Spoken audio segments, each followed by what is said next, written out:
You begin the evening watch at 6 o'clock. As the light over the western sea fades from grey to a deeper slate, the spiral stairs rise before you out of the stone base of the lighthouse, a winding column of cast iron and worn timber, and with each step the familiar scents gather more thickly, brine-soaked into old mortar. A faint bloom of lamp oil from the service room below, and the cool mineral smell of the stone itself. Your boots land on the treads with a soft, steady rhythm, a sound that the tower has absorbed thousands of times before. One hand rests on the smooth iron rail, while the other holds a small covered basket with your supper, a wedge of bread, a piece of hard cheese, and a jar of cold tea, though you will not eat for some hours yet. At the first landing, you pass the door to the keeper's quarters, already tidy and dim, and continue upward toward the service room, where the oil tanks stand in their neat row, brass fittings glinting even in the low light. You do not pause there, climbing instead the final flight that narrows into the lantern room itself, where the great lens waits in silence. The lantern room opens around you, like the inside of a glass clock. Tall panes set in astragal bars run the full circle of the walls, and beyond them the sky is a uniform soft grey, the sea a broad plate of hammered pewter, stretching to a horizon that is just beginning to blur with dusk. The Fresnel lens towers in the center of the room, a cascade of brass rings and polished glass prisms, motionless now but charged with the potential of the beam it will soon cast. You set your basket on the low shelf by the service door and cross to the instrument panel on the north wall, where the barometer hangs in its mahogany case and the anemometer dial ticks faintly, driven by the cups spinning on the roof above. For a long moment you simply stand before the barometer, letting your breathing slow to match the quiet of the room. The glass face of the instrument is cool under your touch as you raise a finger and tap it lightly, just once, to free the needle. It settles with a tiny tremble at 30.0 inches. You watch the slender black hand until you are certain it will not waver, then turn your attention to the anemometer dial, where the brass pointer rests at 12 knots. The wind comes from the southwest, you note, a gentle breeze that barely troubles the sea's surface. You walk to the small desk placed against the south arc of windows, where the logbook lies open and waiting. This logbook is a thick folio bound in dark cloth, its pages ruled into precise columns for the date, the hour, the barometer reading, the wind speed and direction, the weather remarks, and the keeper's initials. You pull the wooden chair back and sit, the seat shaped by long use, into a comfortable hollow. From the groove in the desk's edge, you lift the pen, its nib worn to a smooth slant suited to your own hand, and uncap the inkwell. The ink is a deep brownish black, smelling faintly of iron and gum arabic, and you dip the pen with care, letting the excess drain against the inner lip of the well. You write the date first in the column on the left, 14 November 1877, the numerals small and exact. Then on the line for 6 o'clock, you enter the hour, a tidy 0600, and record the barometer reading, 30.0, and the wind, SW 12 knots. In the remarks space you add a single word, overcast, the letters formed with the same practiced slant. You blot the entry with a slip of absorbent paper and return the pen to its groove, and for a few minutes you simply sit, watching the way the fading daylight softens the page. Before lighting the lamp, you perform the small duties that keep the light in order. You rise and cross to the lamped pedestal beneath the lens, where the previous night's combustion has left a faint grey film on the chimney. A soft cotton cloth waits in a drawer, and you take it out, hold it up to the window light, and begin wiping the glass chimney with slow, circular motions that lift the soot without scratching. The cloth turns grey and you fold it inward, finding a clean face to continue. When the chimney is clear, you examine the wick, using a pair of small brass scissors to trim the charred tip so that it sits perfectly level and even. This wick draws oil from the reservoir below, a great brass tank filled with colza oil, and you check the fuel level by lifting the tank lid and dipping the wooden gauge rod, which comes up wet almost to the top mark. Satisfied, you lower the lid and wipe your hands on an old linen rag that hangs by the oil cabinet. The flame will burn steadily and brightly, as it must, for the light is the only guide a mariner may have between the rocks of St. Catherine's Point and the open sea. You step to the small spirit lamp that serves as your lighter, turn the valve until you hear the hiss of alcohol, and strike a match from the tin box on the shelf. The match flares with a little sulfuric snap and you touch it to the lamp's wick, creating a steady blue flame that dances behind its metal shield. With this flame, you reach into the base of the main lamp and light the great wick, watching as the oil catches and the fire climbs into a tall, quiet spear of yellow-edged with a pale blue at its root. You withdraw the lighting wand, extinguish the spirit lamp with a twist of its valve, and return the matchbox to its place. The light inside the lens chamber grows by degrees, the prisms beginning to catch and bend the flame, sending pale echoes around the room. You close the lamp door and straighten, and at that moment the clockwork mechanism, which you wound earlier in the day, gives a soft click and the lens begins to turn. Its first rotation is so slow you hardly see the movement, but the beam sweeps out across the sea in a timed pattern, a flash, a pause, a flash, the rhythm older than your own tenure here. With the lamp burning and the lens in motion, you return to the desk and sit once more, but you do not open the logbook immediately. Instead, you let your gaze travel around the circle of glass panes, noting the condition of the sky and the sea, the way the wind has begun to ruffle the water into small dark ridges. Outside, there are no ships in sight, only the endless spread of the channel, its surface shifting from pewter to charcoal as dusk thickens into true evening. The glass of the lantern room is clean.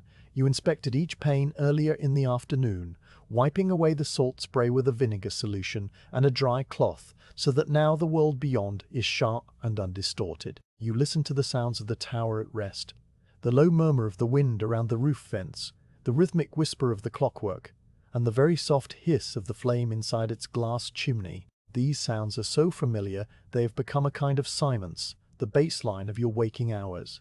The chair creaks as you shift your weight and open the logbook again, though the next hourly entry is not yet due. You find yourself studying the previous pages, the records you have kept through the autumn. The columns of numbers are a language you read easily, a story of weather and sea written in pressure and velocity. October had been a month of unsettled skies, the barometer rising and falling in little jagged peaks, the wind veering from north to southwest in a single afternoon. November so far has been quieter, a string of days with pressure hovering near 30 inches and winds that seldom rose above 15 knots. You trace a fingertip down the column of your own remarks: fair, sea slight, overcast drizzling, clear, moon bright. The words are spare, because the logbook is not a diary, but a record of measurable fact, yet the simple act of reading them back now brings a quiet satisfaction, the sense that the watch has been kept, that no hour has been missed. You close the logbook around your thumb, keeping the place, and look up at the barometer once more. It is a habit you cannot break, this constant checking, even when you know the pressure has not had time to change. The needle still points to 30.0, though now the evening cool has perhaps drawn it a hair's breadth below the mark, not enough to record. The anemometer dial has moved, the pointer now resting at 14 knots, a small increase that barely qualifies as a change but that you will note at the top of the hour. You think of the cups on the roof, spinning in the dark, their motion transmitted down through the shaft to the dial by a series of gears. The whole lighthouse is full of such connections, threads of brass and iron and oil that link the flame to the lens, the wind to the dial, the keeper to the sea. You are part of that linkage now, and the thought settles on you gently, without weight. The quarter-hour chimes from the small clock mounted beside the barometer, a two-note chime that rings thinly in the glass room before falling away. You rise and pace a slow circuit of the lantern, your footsteps soundless on the cork matting laid around the lens. At each cardinal point you pause and look out, though there is less to see now than before. To the south, the open channel is a dim expanse touched only by the reflection of your own beam, which skims across the water in a pale, fleeting stripe. To the west, the last bar of daylight clings to the horizon, a thin ribbon of amber between the dark sea and the darker sky.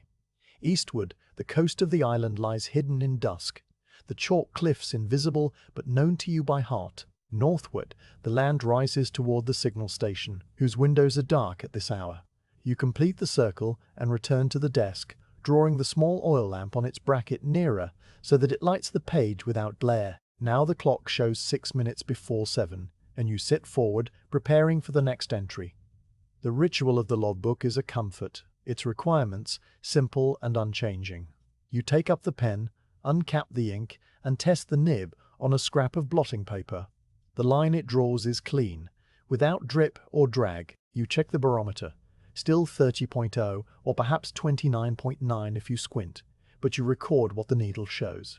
You note the anemometer, which has eased back to 12 knots, the gust having passed. You write the hour, 0700, and the figures in their columns, and in the remarks you add wind SW12, sky overcast, sea slight. The words fall onto the page in your tidy script, and you blot them, and then the hour is complete. There will be another in 60 minutes, and another after that, stretching ahead in a long, calm chain through the night. You lean back and let your hands rest on the edge of the desk. The flame inside the lens continues its quiet work, the beams circling without pause. Outside, the darkness has become absolute, the sky and sea merging into a single black fabric, stitched only by the lights with flash. You think of the ships that may be out there tonight, small fishing smacks of coasting schooners, their crews watching for this very beam to fix their position and steer clear of the reef. You may never know their names, but they know yours, or at least the character of your light, the pattern of flashes that marks St. Catherine's Point on the charts. This connection, invisible and silent, feels like the truest part of the job. The cool of the evening creeps through the glass panes, and you draw your wool jumper closer, buttoning the top button beneath your chin. The tower is not heated, except by the lamp's own warmth, and the autumn nights have grown steadily chillier. You pour yourself a tin cup of the cold tea from your basket, the liquid tannin dark and refreshing, and drink it slowly while watching the clock's minute hand make its round. The tea leaves a clean, bitter taste, and you eat a corner of the bread, chewing without hurry. When you have finished, you wipe your fingers and your mouth and return to the desk, refreshed and ready for the hours to come. The clock strikes 7, its chime exactly matching the moment the beam sweeps north, and you open the logbook once more. The next line is blank, waiting, and you dip the pen. The barometer has not moved. The wind remains a gentle 12 knots from the southwest, its steady push just audible as a mild hum at the window joints. You inscribe the numbers with the same care you would give a legal document, because the logbook is a legal document examined by the Trinity House inspectors on their periodic visits. But you do not think of them now. You think only of the cold glass, the warm light, the ink drying on the page, and the small, reliable clock of your own attention, winding forward into the quiet gale that is still hours away, but already gathering far out over the Atlantic. You close the logbook around the pen, leaving it ready, and settle yourself into the chair for the long, slow watch, a keeper and his instruments waiting together as the night deepens around the light. The clock in the lantern room strikes 8. Its two-note chime barely audible above the new note in the wind. You have felt the change before you have measured it. A subtle tightening of the air that comes through the window joints. A shift in the tower's quiet hum that now carries a faint low edge. You rise from the chair and cross to the barometer.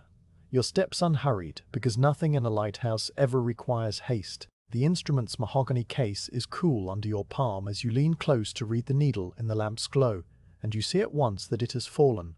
The slender black hand now points to 29.7, a drop of 3/10 since the 7 o'clock reading. You tap the glass with one knuckle, a habit so ingrained you do not think of it, and the needle quivers, but does not rise. The storm you have been expecting, the distant depression that the shipping forecast mentioned in yesterday's telegraph, is making itself known. You turn to the anemometer dial, its brass rim throwing back a soft gleam, and the pointer has climbed to 25 knots. The gust register nudging a little higher. The cups on the roof are spinning faster now, their motion telegraphed down the shaft in the wall, and the dial's needle trembles with each surge. You stand for a moment listening to the wind, which is back to point or two into the south and carries a wetter weight, the kind that presses against the lighthouse like a hand testing a door. Outside the glass, the sea has begun to change, its surface wrinkling into sharper ridges that catch the beam's flash in a broken, hurrying pattern. You note it all with a quiet mind, registering the details as a clerk might check a column of figures, and then you return to the desk where the logbook lies open to the 8 o'clock line. The entry is a small ceremony that you perform with steady hands. Dip the pen, blot the excess, write the hour in the left column, then the barometer reading, 29.7, and the wind, s 25 knots. In the remark space, you add a few words. Wind rising, sea increasing, the letters formed with the same slant as all the others, unhurried and clear. You blot the ink, close the book around the pen to hold your place, and sit back in the chair, letting the lamplight fall across the desk's worn surface. The light continues its sweep, the flash reaching out over the roughening water, and you watch it for a count of 10 revolutions before you rise again to attend to the lamp. The flame is still burning well, a steady spear of yellow behind the glass chimney, and the oil level in the reservoir shows only the expected drop. You wind the clockwork mechanism a few turns with the brass key that hangs on a hook beside the lens, feeling the familiar resistance of the mainspring. And then you fill the small spirit lamp that serves as the lamplighter, its alcohol reservoir needing a top-up from the can kept in the service room below. You do not hurry down the spiral stairs because the gale outside, though growing, does not yet demand anything beyond routine. The iron treads ring softly under your boots as you descend to the service room, a square chamber set halfway up the tower where the oil tanks are racked in cradles against the curved walls. The scent of colza oil is stronger here, a thick, nutty smell that coats the back of your throat. You find the small tin of alcohol, pour carefully into the lighter's reservoir, and wipe the threads before screwing the cap tight. The service room has a single, small window set deep in the stone, and you pause beside it, looking out at the night. The clouds have thickened into a uniform blanket, and the first scattered drops of rain strike the glass, running sideways in the wind's drag. Below, the rocks of St. Laftef, Catherine's Point, are invisible, but you can hear the sea beginning to work among them, a series of heavy thudding sounds that vibrate through the tower's foundation. You leave the window and climb back up to the lantern room, the lighter refilled and your mind settled on the hours ahead. By the time you regain your chair and open the logbook to check the time, the clock shows 40 minutes past 8. You do not need to take a reading yet, but the barometer catches your eye, and you walk over to find it at 29.6, another tenth fallen. The anemometer now reads 28 knots, the needle flickering toward 30 in the gusts that rock the tower with a gentle, persistent push. The rain has thickened against the glass, streaking the panes with salt and water that distort the beam's passage into the dark. You take a soft, dry cloth from the drawer beneath the desk and begin a slow circuit of the lantern room, wiping each pane from top to bottom in a long, even stroke. The cloth comes away damp and you wring it out into a small bucket kept for this purpose, then continue on. The work is rhythmic and absorbing, and as you clean you feel the tower tremble more deeply, a vibration that travels up through the stone and into the soles of your feet. At 9 o'clock the chime sounds, and you return to the instruments before the last note has died. The barometer now reads 29.5, a steady decline that you record in the logbook without comment. The anemometer needle has climbed past 30 knots and hovers at 32, the wind still from the south, gusting higher. You write the figures, 29.5, s 32 knots, and in the remarks add gale force, rain heavy, sea rough. The words are factual, stripped of any feeling, exactly as the Trinity House regulations prefer. You block the page and then stand for a time with your back to the lens, letting the warmth of the lamp soak through your jumper. The flame burns as calmly as ever inside its blast chimney, indifferent to the chaos outside, and the clockwork turns with its oiled tick, driving the lens around and around. You listen to that tick for a full minute, timing it against the clock's pendulum, and find that the mechanism is keeping perfect time. The hour between 9 and 10 stretches ahead of you like a familiar road, and you settle into its quiet rhythm. You pour the last of the cold tea from the pot into your tin cup and drink it slowly, the liquid now entirely cool and faintly bitter. The bread you ate earlier has settled, and you break off a piece of the hard cheese from your basket, letting it soften on your tongue while you watch the anemometer dial climb. The needle drifts upward in small, steady increments, 34 knots, 36, as the gale presses against the tower with a sound that has grown from a hum into a full, low organ note. The windows vibrate in their frames, the astragal bars shivering, but the glass holds firm, bedded as it is in putty and paint. You have ridden out worse blows in this tower, and you will ride out this one too, not through courage but through simple patience and a long familiarity with the weather. A little before 10 o'clock you replenish the inkwell from the bottle kept in the desk drawer, because the pen will be busy through the night, and you do not want to pause for filling later. The ink pours in a thin black stream, smelling of iron, and you wipe the bottle's lip with a scrap of rag. You test the pen on the blotter, find the nib smooth, and set it in its groove, ready for the next entry. The barometer has fallen further, now at 29.4, and the wind has reached 40 knots.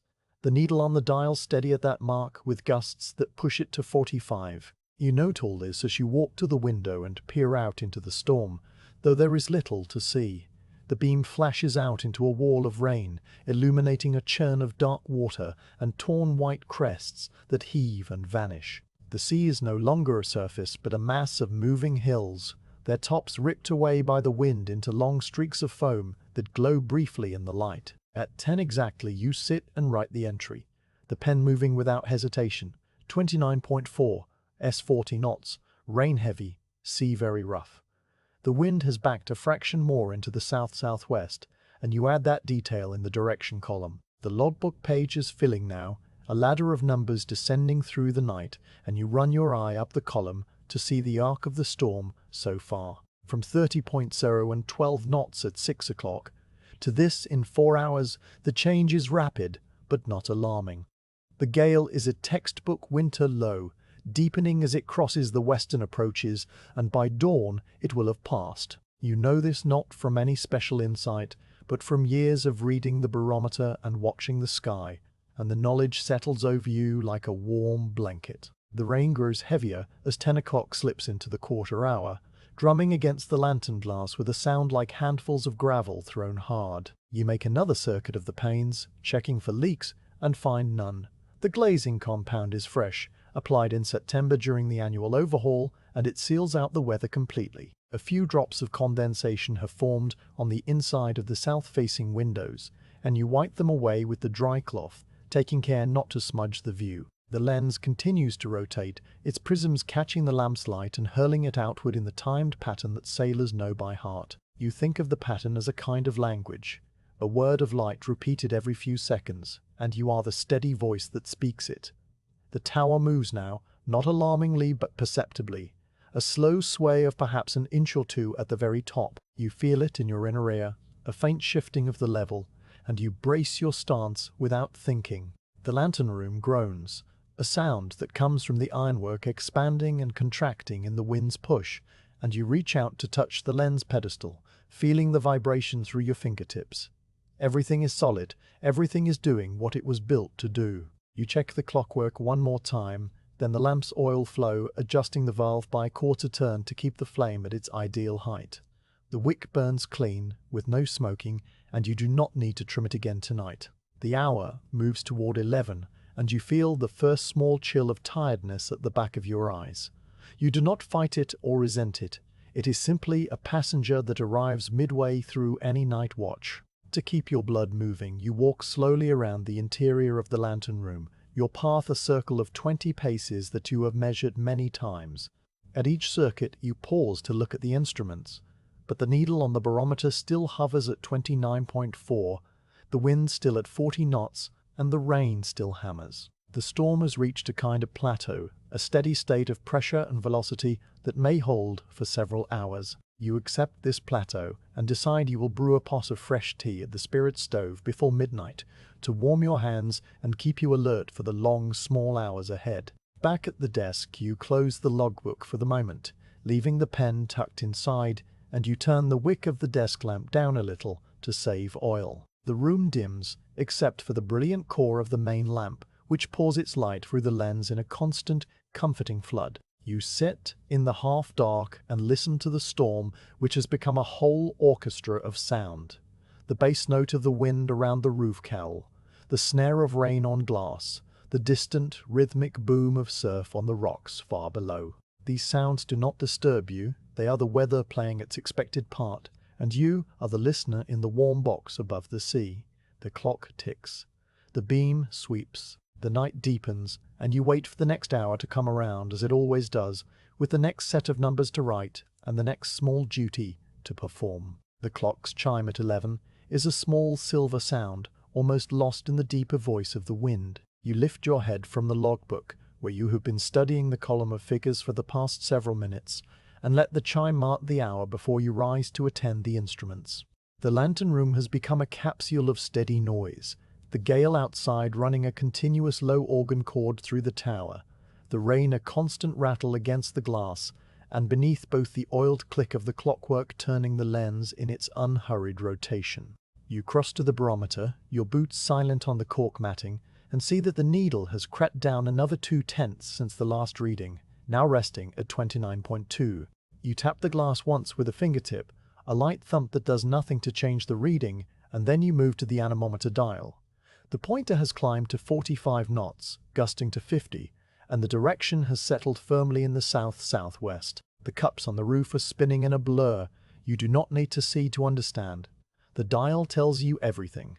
You return to the desk and open the logbook to the fresh line for 11 o'clock. The page is filling steadily now, the numbers running down the columns in a tidy cascade, and you admire for a moment the neatness of the record, even as the storm presses against the tower. You dip the pen, blot the tip, and write barometer 29.2, wind SSW 45 knots, rain heavy, sea very rough.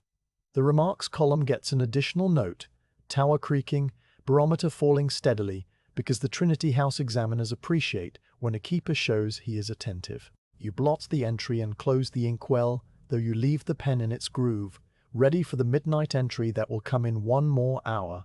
The cold inside the lantern room has deepened with the storm's arrival. The lamp throws a good warmth directly around the lens pedestal, but the outer edges of the room, where the glass panes meet the iron frame, radiate a damp chill that finds its way through your jumper. You decide it is time for tea, a small ritual to carry you through the middle of the watch, and you turn to the small spirit stove that sits on a stone shelf near the service door. The stove is a simple brass contraption with a single burner and a small fuel tank, and you pump it a few times to build pressure, listening to the soft hiss of alcohol vapor. You strike a match and touch it to the burner, and a blue flame blossoms under the wire trivet. From the shelf above you take down a small brown teapot, its spout stained dark from years of use, and a tin of tea leaves with a faded label. You measure the leaves into the pot by eye, a practiced shake of the wrists that releases a dark, fragrant shower, and then you fill a copper kettle from the water jug kept in the coolest corner of the room. The jug water is fresh, brought up from the cistern at the start of your watch, and it pours with a clean, bright sound into the kettle. You set the kettle on the trivet and stand beside the stove, letting its small warmth spread across your hands while you wait for the water to boil. Outside, the wind has found new crevices in the tower's stonework, and the sound changes from a steady hum to a series of long, mournful notes that rise and fall. The tower itself sways just perceptibly, a slow motion that makes the hanging lamp above the desk swing in a tiny arc. You have felt this before many times, and you adjust your stance automatically, widening your feet a little against the floor. The water takes a long time to heat in the cold air, and you use the weight to walk another slow circuit of the lantern panes, checking for water ingress. A few drops have gathered in the lower corner of the east-facing window, and you wipe them away with a cloth, pressing the fabric into the joint before moving on. The beam continues its sweep without pause, the light cutting through the rain in a broad, pale blade, and you watch it for a few revolutions, counting the seconds between flashes until the rhythm settles your breathing into a slower pace. The kettle begins to sing, a thin whine under the wind's roar, and you lift it from the stove just as the first proper bubbles rise. You pour the steaming water into the teapot, filling it to the brim, and then set the kettle aside and replace the pot's lid. The scent of the tea rises at once, earthy and warm, and you carry the pot to the desk, where you set it on a small trivet of folded cloth. You wait a full 5 minutes, timing it by the clock on the wall because tea brewed too quickly tastes thin and unsatisfying. During those minutes you stand by the barometer again, observing the needle's slow, patient slide downward, now hovering just above the 29.1 mark. The anemometer needle twitches at 47 knots, and you make a mental note of both figures for the midnight entry, though you do not write them yet. When the tea is ready, you pour it through a small strainer into your tin cup, the liquid a deep brown with a faint reddish tint at the edges. You take the first sip standing up, the heat of the cup a comfort in your cold fingers, and the tea itself is strong and slightly astringent, exactly as you prefer it. You eat a plain biscuit from the tin you keep in the desk drawer, a hard, dry square that softens in the tea as you dip it. The food is simple, and it quiets the small hunger that has been building since supper. You eat and drink slowly in no hurry, and then you rinse the cup with a splash of water from the jug, drying it with a cloth before returning it to its shelf. The hour creeps toward midnight. You sit at the desk with the logbook open, the pen waiting, and you let your attention move between the instruments and the world outside the glass. The barometer now reads 29.0, a fall of a full inch since your watch began at 6 o'clock, and the wind has reached a steady 50 knots, gusting higher in the squalls that roll through every few minutes. The rain has thickened into a solid sheet, and the sea, when the beam catches it, is a chaos of moving hills and deep troughs, the waves high enough that their tops are torn off by the wind and flung horizontally across the surface. You take in these details without alarm, because they are exactly what a deepening gale is supposed to produce, and your only task is to record them faithfully. The tower gives a long, low groan as midnight nears, a sound that travels up through the stone like the voice of something old and patient. You feel the vibration through the soles of your boots, a tremor that passes and leaves silence in its wake, though the wind takes only a second to fill the quiet again. You check the lamp, lifting the small door at its base, and find the flame burning clean and tall, the oil level still sufficient for several hours. The clockwork mechanism ticks on, the weights descending slowly in their shaft, and you wind the driving key 2 more turns, just enough to keep the lens moving through the small hours without attention. The clock shows 1 minute to midnight, and you stand before the instruments for the formal reading. You note the barometer at 29.0 exactly, the needle pausing as if to oblige your observation. The anemometer reads 50 knots, and the direction is unchanged. You walk to the desk, sit, and dip the pen, and at the first stroke of the clock's midnight chime, you begin to write. The hour goes down first, a clean 0000, and then the pressure and the wind and the remarks, gale force, heavy rain, sea high, barometer 29.0 and falling slowly. You blot the ink and read over the line to confirm its accuracy, and then you close the logbook around the pen and let your shoulders ease. The tea has left a residual warmth in your stomach, and you settle deeper into the chair, pulling your jumper close. The storm outside has reached a steady intensity, no longer building but simply maintaining itself. A vast machine of wind and water turning over the channel. The noise is so constant now that it has become a kind of silence, a background against which the smaller sounds of the lantern room stand out clearly. The scratch of a loose paper on the desk as a draft finds it, the tick of the cooling stove, the soft whisper of the lamp's flame. You listen to these small sounds with a kind of reverence, because they are the proof that order persists inside the lighthouse, even as chaos churns beyond the glass. You open the logbook again, not to write, but to read, and you trace the entries you have made since the gale's first signs at 8 o'clock. The numbers form a clean, descending line, a graph written in ink, and you find satisfaction in the completeness of the record. There are no gaps, no missing hours, no smudged or hurried entries. The logbook is a true account of the night, and you are its faithful scribe. The wind rattles the window frames as if in agreement, and you lift your head, looking out at the sweep of the beam across the water. The light flashes, pauses, flashes again, and you count the revolutions until you lose track and start again.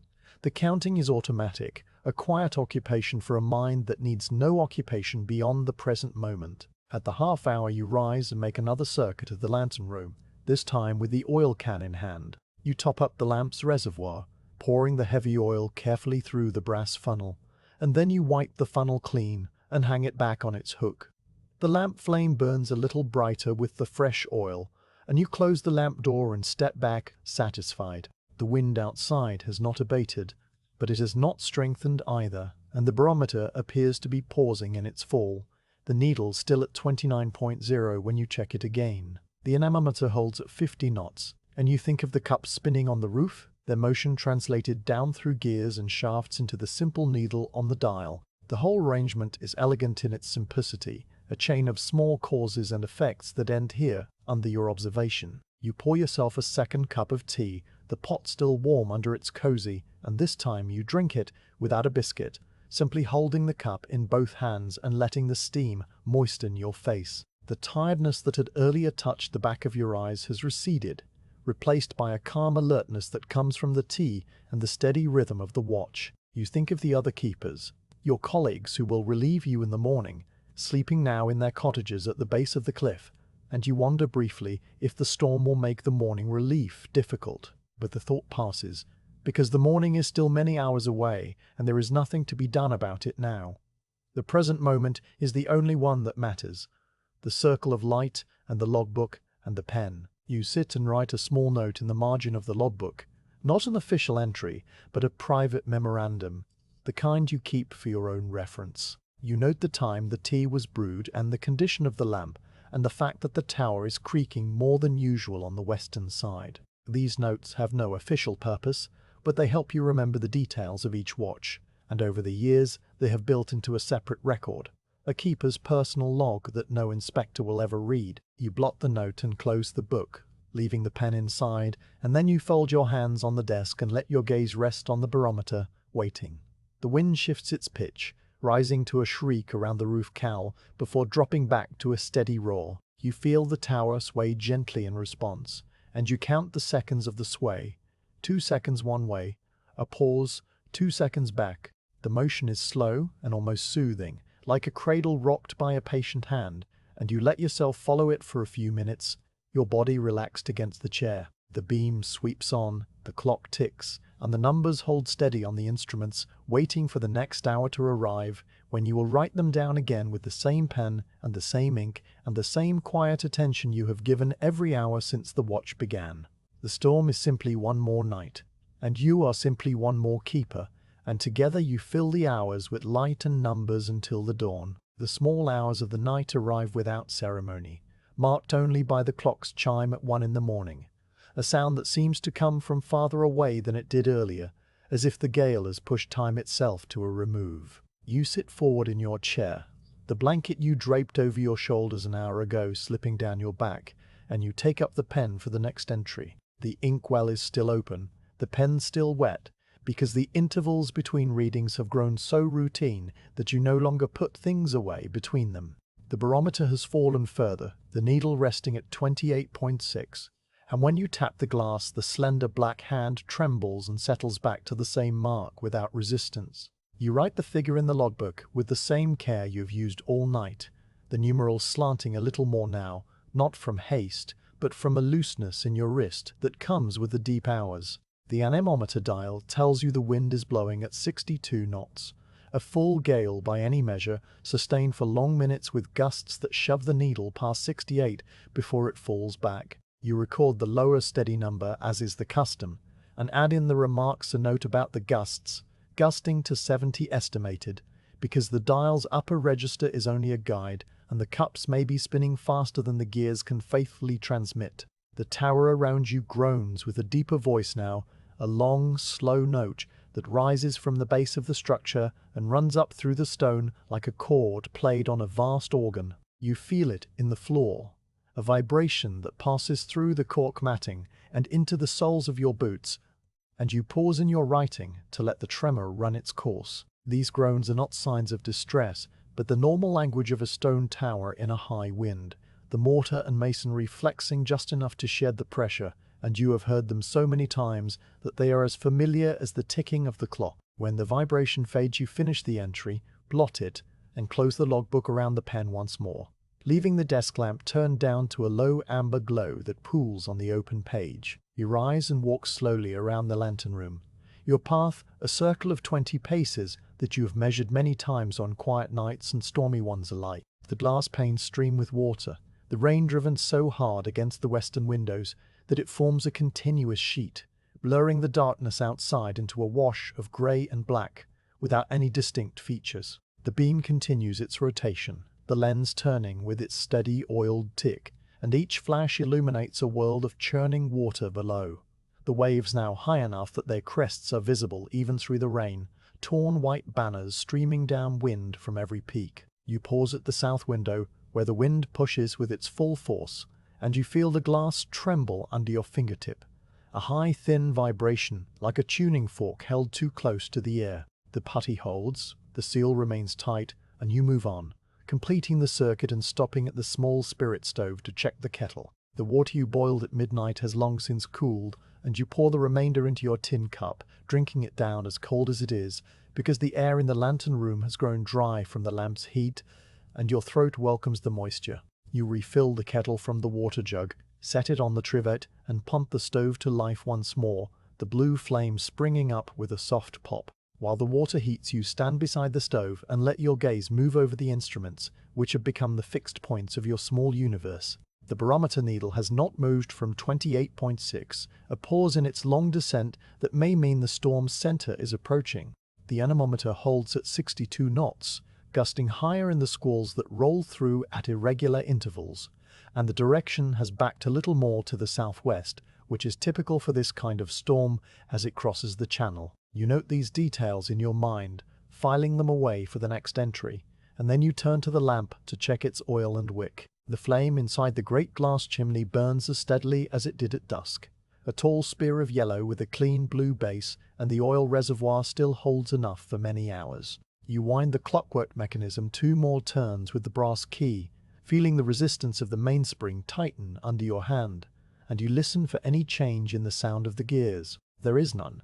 The mechanism runs with the same soft whisper it has always run, indifferent to the storm. You close the lamp door and wipe a faint smear of soot from the glass chimney with a corner of the soft cloth kept for that purpose, and then you return to the desk, where the kettle will soon whistle and you will make a second pot of tea to carry you through to dawn. At 2 o'clock the chime sounds, and you write the entry without rising from the chair, because you have just checked the instruments moments before. The barometer sits at 28.4, a drop of 0.2 in the hour, and the wind has risen to 68 knots, sustained, the gusts now pushing past 75 knots in the heaviest squalls. You write the numbers and in the remarks add wind SSW 68, gusts 75 plus, sea very high, rain torrential, barometer falling slowly.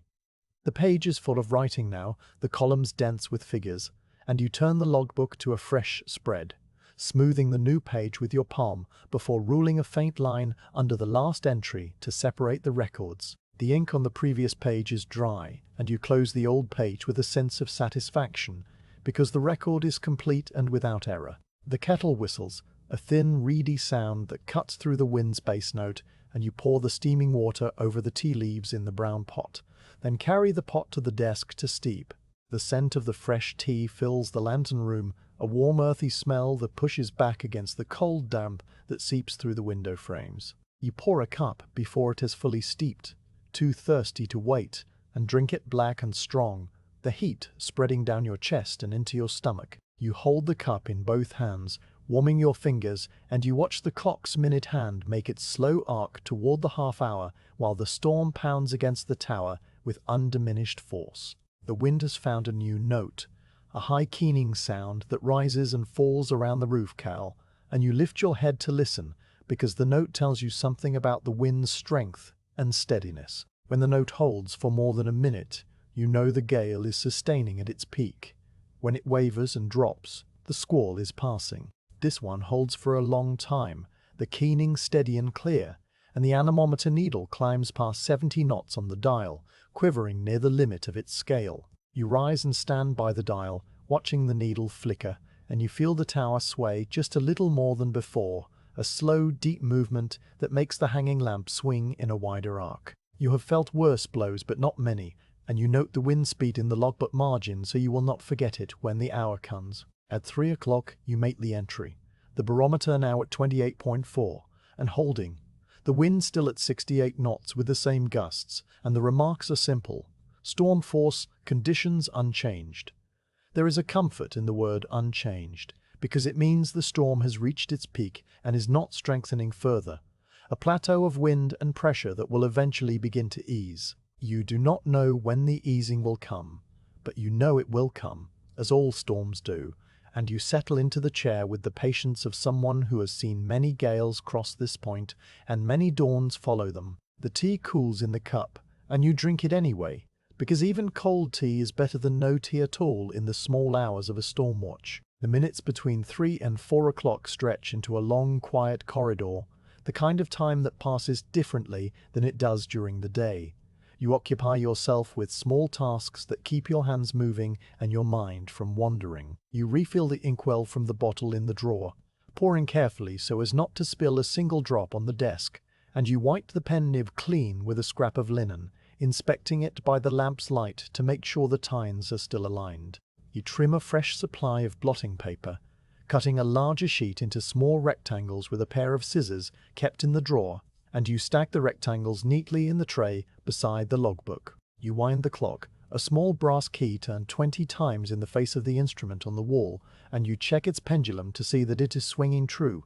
Each task is small and complete in itself, a bead on a long string of minutes, and by the time you have finished them all, the clock shows 10 minutes before 4. You stand at the window that faces west, looking out into the darkness that the beam slices through every few seconds.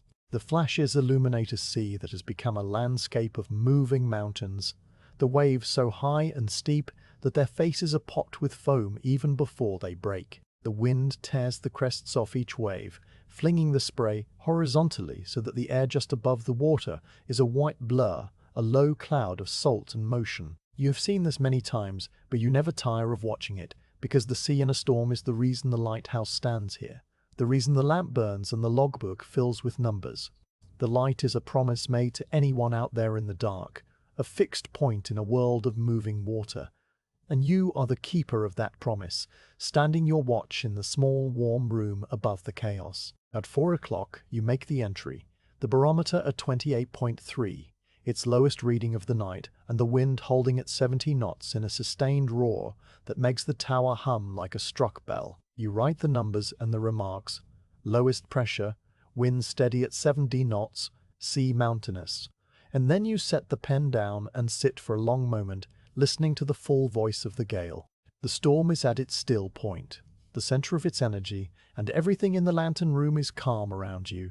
The lamp burning, the lens turning, the logbook open with its record complete. You pour the last of the tea from the pot, and it is still just warm, and you drink it slowly, keeping the watch as the small hours roll on toward dawn. The still point of the storm arrives at 4 o'clock and settles over the lighthouse like a held breath. You have recorded the lowest pressure of the night, 28.3 inches, and the wind is steadied at 70 knots, a full hurricane force that presses against the tower with an almost constant weight. The needle on the anemometer dial quivers between 70 and 72, and the gusts that earlier came in distinct squalls have now merged into a continuous roar that no longer rises and falls, but simply sustains. A single unbroken note that fills the lantern room from floor to ceiling.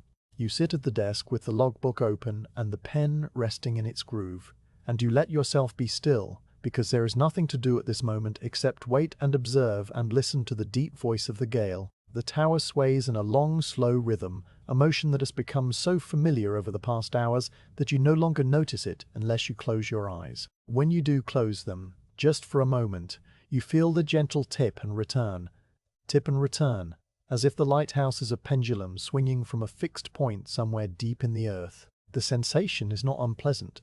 It has the quality of a slow dance, a measured response to the wind's push, and you open your eyes again with the same calm you have carried all night. The hanging lamp above the desk swings in its own smaller arc, the shadows it casts moving back and forth across the logbook, in a rhythm that matches the tower's sway.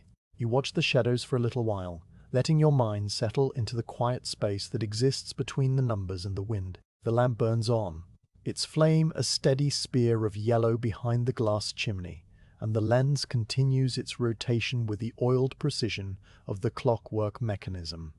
You rise and walk around the lens pedestal, checking the lamp from every angle, and you find nothing that needs attention. The oil level is still sufficient, the wick burns clean and tall without smoking, and the prisms of the Fresnel lens are clear and bright, throwing the light outward in the timed pattern that marks this station. You touch the brass housing of the clockwork, feeling the faint vibration of the gears inside, and then you continue your circuit, passing the barometer and the anemometer, glancing at each in turn. The barometer needle still points to 28.3, and you wonder if it will drop any further before the storm begins its slow retreat. The anemometer still reads 70 knots, The cups spinning on the roof in a blur you do not need to see, and you think of the wind as a river pouring over the tower, a river of air moving at the speed of a galloping horse. You return to the desk and pour yourself a cup of water from the jug, because the tea is long finished, and you do not want to brew another pot so close to dawn. The water is cool and clean, tasting faintly of the cistern stone, and you drink it slowly, letting it refresh your throat, which has grown dry from the lamp's constant heat. The blanket has slipped from your shoulders again, and you pull it back up, tucking the edges under your arms so that it stays in place. The cold at the edges of the lantern room has intensified as the night has worn on. The glass panes now cold enough that condensation has begun to form on the inside, tiny droplets that catch the lamplight and glitter like a dusting of frost. You take up the soft cloth and make another slow circuit of the windows, wiping the moisture away in long, even strokes that leave the glass clear again. The act is repetitive and soothing, a small ritual of maintenance that keeps your hands busy while your mind floats on the steady sound of the storm. At the half hour you check the instruments again out of habit, though no entry is required. The barometer has not moved from 28.3, and you tap the glass lightly, watching the needle shiver and return to its mark. The anemometer holds at 70 knots, the gusts still pushing to 75 and beyond in the heaviest surges, and you note that the direction has backed fully into the southwest, which means the storm center is now passing to the north of the lighthouse, somewhere over the land. This is a good sign. When the wind backs to the southwest, the pressure will soon begin to rise and the gale will start to ease, though the process may take many hours yet. You file this observation away, a small piece of weather wisdom gathered over years of watching storms cross the channel, and you return to the desk to sit and wait for the clock to mark the next hour. The sound of the wind at its peak is a thing you have tried many times to describe in the logbook, and have never quite captured, because the remarks column allows only a few words, and the wind deserves more. It is not a single sound, but a chorus of sounds all layered together, the deep bass of the air moving around the tower's base, the higher hum of the wind passing over the roof cowl, the shriek of the gusts threading through the ironwork of the lantern gallery outside, the drumming of the rain against the glass, the groan of the stonework flexing under the load. Beneath all of these is the constant boom of the sea against the rocks far below, a sound so deep you feel it in your chest as much as you hear it. You sit and let the chorus wash over you, not fighting it or trying to separate the strands, simply letting it be what it is, the voice of a storm at its still point. The moment when the energy is neither building nor fading, but simply existing at its fullest expression. The logbook lies open before you, the page filled with the entries you have made since midnight.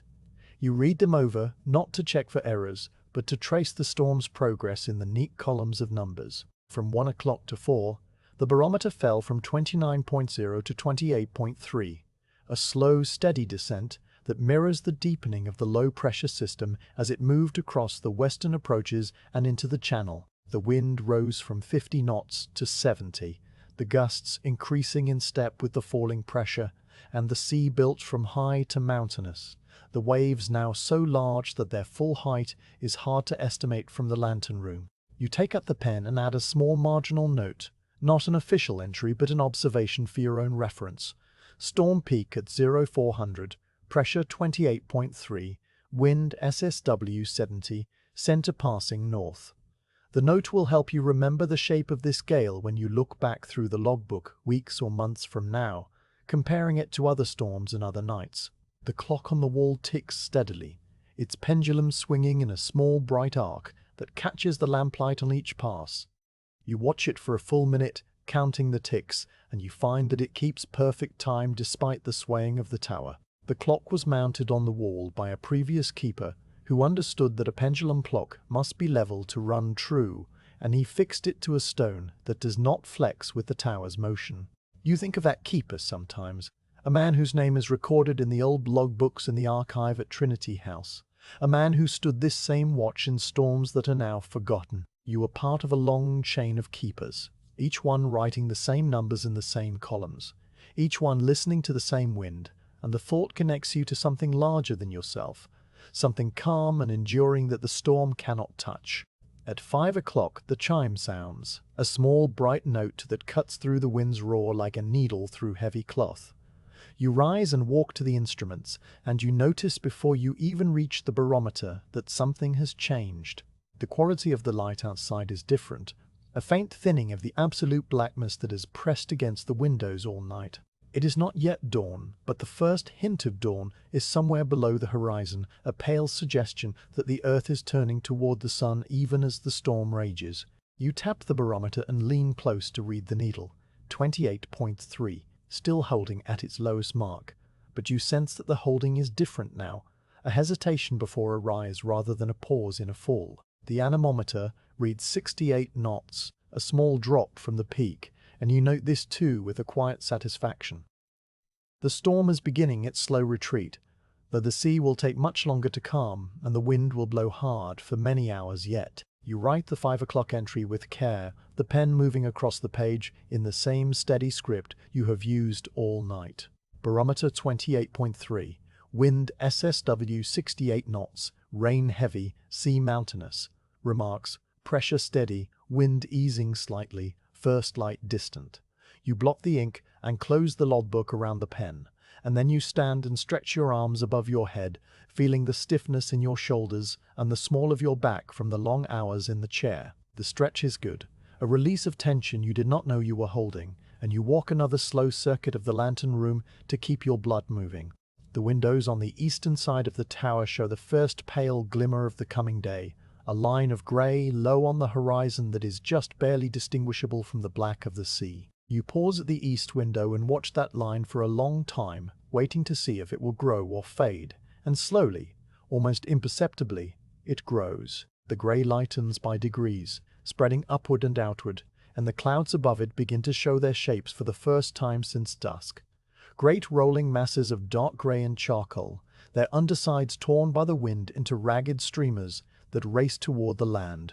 The rain still lashes the glass, but the drops are fewer now, the squalls beginning to space themselves out rather than coming in a continuous sheet. You press your palm against the cold glass and feel the wind's vibration through the pane, a high, thin tremor that has not lessened but has changed its quality, grown less dense, less insistent. The tower groans again, a long, low sound that runs up through the stone and fades into the wind's voice, and you leave the window to check the lamp. The flame still burns well, but you know you will extinguish it soon after sunrise, when the daylight is strong enough to make the beam unnecessary. You wind the clockwork mechanism a few more turns, just enough to carry it through to the moment when you will stop the lens and let it rest until evening. The oil reservoir is still half full, enough for many more hours of burning, but you will not need it all. You close the lamp door and wipe your hands on the linen rag, and then you return to the desk to wait for the next hour, which will bring more light and perhaps the first real sign that the storm's still point has passed.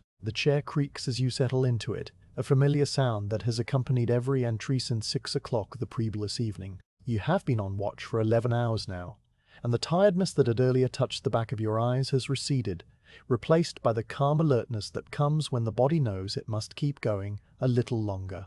You do not feel weary, you feel clear and quiet, as if the storm has scoured away everything unnecessary and left only the essential facts, the light, the logbook, the numbers, the wind. You fold your hands on the desk and let your gaze rest on the barometer, waiting for the needle to rise, and you listen to the gale, which is still roaring at nearly hurricane force but which has already begun, in some small way, to loosen its grip on the night. The still point is behind you now, and the long, slow turn toward calm has begun. A little before 5 o'clock, you notice the first true sign that the storm has reached its turning point. You are standing by the barometer, not because the hour requires a reading, but because the instrument has become a companion through the night, and you study its face now with the same quiet attention you would give an old friend. The needle has sat at 28.3 for more than an hour, motionless except for the faintest tremor when a heavy gust shakes the tower. But now, as you watch, the slender black hand quivers and climbs, just 1/100th of an inch, a movement so small you might have missed it if you had not been looking directly at the dial. You tap the glass gently, and the needle settles back to 28.3 before rising again to 28.4, and you understand that the long fall is over. The storm center has passed to the north, the pressure is beginning its slow recovery, and though the wind still howls at near hurricane force, The mathematics of the atmosphere have already shifted toward calm. You do not write this observation in the logbook immediately, because the 5 o'clock entry has already been made and the next formal reading is not due until 6. Instead, you stand by the window that faces east, where the first thin light of the approaching dawn has grown from a suggestion into a visible band of grey that separates the black sea from the black sky. The change is subtle, a gradual thinning of the darkness rather than an actual illumination, but it is enough to show you the shapes of the clouds for the first time since dusk. They are massive and low, rolling masses of charcoal and slate that move fast across the sky, their undersides torn into ragged shreds by the wind. The rain still drives against the glass, but the squalls have spaced themselves out now, coming in pulses rather than a continuous sheet, and in the intervals between them you can see the white crests of the waves catching the last of the night's darkness before the light grows strong enough to turn them grey. The tower still groans and sways, the wind still roars at 68 knots according to the anemometer dial, but the quality of the sound has changed. It is difficult to name the change, a loosening of the tightest strand in the wind's voice, a slight drop in the pitch of the hum that runs through the stonework. You notice it in the same way you notice the first cool breath of evening after a hot day, a subtle shift that tells you the world outside is moving on. You leave the window and make another slow circuit of the lantern room, touching each pane in turn, feeling the vibration of the wind through the glass. The western windows still tremble hard under the gale's full pressure, but the southern panes have eased a little, the vibration now a low buzz rather than a high keen whine. The beam continues its sweep, the lens turning with its oiled tick, and each flash illuminates a sea that is still mountainous, but no longer quite as chaotic as it was an hour ago. The waves still tower and break, the wind still tears their crests into spray, but there is a faint sense of order returning, a rhythm to the swells that was missing at the storm's peak. You return to the desk and sit down, pulling the blanket closer around your shoulders, and you open the logbook, not to write, but to read. The entries you have made through the small hours run down the page in neat columns, a record of the storm's full fury, written in your own steady hand. You trace the numbers from 1 o'clock to 4, the pressure falling from 29.0 to 28.3, the wind climbing from 50 knots to 70, and you feel a quiet satisfaction in the completeness of the record. There are no gaps, no smudged or hurried entries, no moments when the storm caught you unprepared. The logbook is a true account of the night, and when the Trinity House inspector visits next month, he will see that the light was properly kept through a severe gale, the readings taken on the hour every hour, the remarks clear and factual. You close the book and let your hand rest on its warm cloth cover, and you think of the other keepers who have sat at this same desk through other storms, writing the same numbers with different pens, watching the same sea from these same windows. The thought is a comfort, a reminder that you are part of something that stretches back through time and will stretch forward long after your own watch is finished. The kettle has cooled completely now, and you consider brewing another pot of tea, but decide against it. The night is almost over, and soon you will descend the spiral stairs to the keeper's quarters, where a proper breakfast waits and a bunk with warm blankets. The thought of breakfast makes you aware of the small hunger that has been with you for several hours, a hollow feeling in your stomach that the biscuits and tea have only partly filled. You eat the last piece of hard cheese from your basket, cutting it into small squares with the penknife you keep in your pocket and eating them one by one, slowly letting each piece soften on your tongue before you swallow. The cheese is sharp and salty, and it tastes better than cheese usually tastes, perhaps because the long night has sharpened your senses, or perhaps simply because you are hungry. You wash the last bite down with a cup of cold water from the jug, and then you wipe your hands and your knife, and return the knife to your pocket. The clock on the wall shows 30 minutes past 5, and the light outside has strengthened enough that you can now see the full shapes of the waves without waiting for the beam's flash to illuminate them. They are enormous, rolling hills of dark grey water, with faces so steep they seem almost vertical, their crests torn into long white streamers that blow downwind for hundreds of feet before dissolving into the troughs. Beyond the waves, at the farthest edge of your sight, the horizon is a jagged line of peaks and valleys, and above it the clouds race past in a continuous stream, low and fast and heavy with the last of the storm's rain. You stand at the window and watch the sea for a long time, not thinking about anything in particular, just letting your eyes follow the motion of the water, the rise and fall of the swells, the way the light changes as the dawn slowly gathers strength behind the clouds. At 6 o'clock, the chime sounds, a small clear note that seems louder now than it did at midnight, perhaps because the wind's voice has dropped just enough to let other sounds through. You walk to the instruments and take the reading, your movements unhurried and exact after so many hours of practice. The barometer now reads 28.5, a rise of 0.2 since the lowest reading at 4 o'clock, and the confirmation of the storm's passing settles over you like a warm hand on your shoulder. The anemometer reads 65 knots, a definite drop from the peak, and the wind direction has backed fully into the west-southwest, which means the storm center is now well to the north of the lighthouse and moving away. You write the figures in the logbook with the same careful pen, adding in the remarks column a note that you have waited all night to write: barometer rising, wind easing, storm passing. The words are simple, but they carry the weight of the long watch behind them, and you blot the ink and close the book with a feeling that is close to contentment. The lamp still burns, but you know you will extinguish it soon. The daylight, though grey and thin, is now strong enough to serve as the warning to any ships at sea, and there is no point in burning oil when the sun can do the work. You lift the lamp door and check the flame one more time, and it burns as steadily as it has all night. A tall spear of yellow that has never flickered or smoked despite the towers swaying. You will let it burn until the 7 o'clock entry, you decide, when the dawn will be full and the light can properly be put to rest. You close the lamp door and wind the clockwork mechanism a final few turns, just enough to carry the lens through the last hour of its rotation, and then you wipe your hands on the linen rag and return to the desk. The rain has thinned to a drizzle now, the heavy squalls giving way to a steady light fall that streaks the glass without hammering it. You can see more clearly than you could an hour ago, the visibility stretching out to perhaps a mile from the lighthouse, and within that circle of visibility, the sea is a churn of enormous swells and breaking crests. But between the waves, in the deep troughs, the water is a dark, oily green rather than the churned white of the storm's peak, and this too is a sign that the worst has passed. You watch a flock of gulls appear from somewhere behind the lighthouse, flying low and fast over the water, their white bodies bright against the grey of the sea, and you wonder where they sheltered during the night. Somewhere in the lee of the cliffs, perhaps, tucked into crevices in the chalk, waiting as patiently as you have waited for the wind to ease.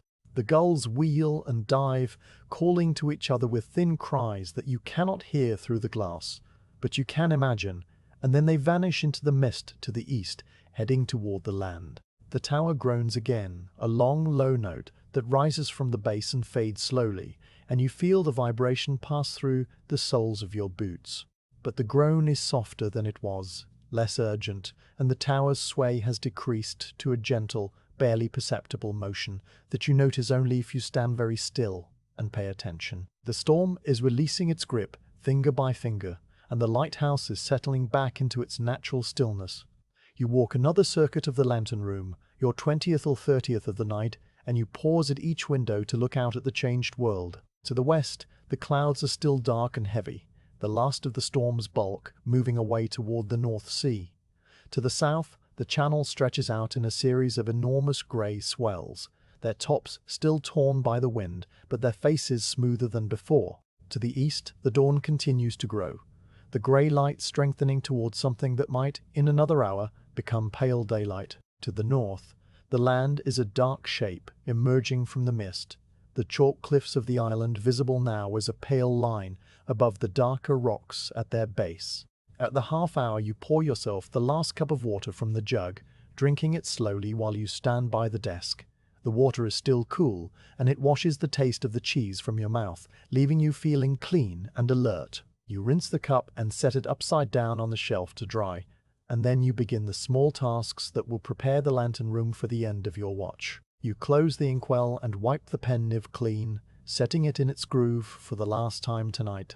You gather the used blotting papers and stack them neatly in the tray, and you close the spare logbook that you had opened for reference and return it to the drawer. You empty the kettle and wipe it dry, and you extinguish the spirit stove, closing its valve and letting the last of the blue flame die away. Each task is small and ordinary, and together they form a quiet ritual of closure, a winding down of the watch that mirrors the winding down of the storm.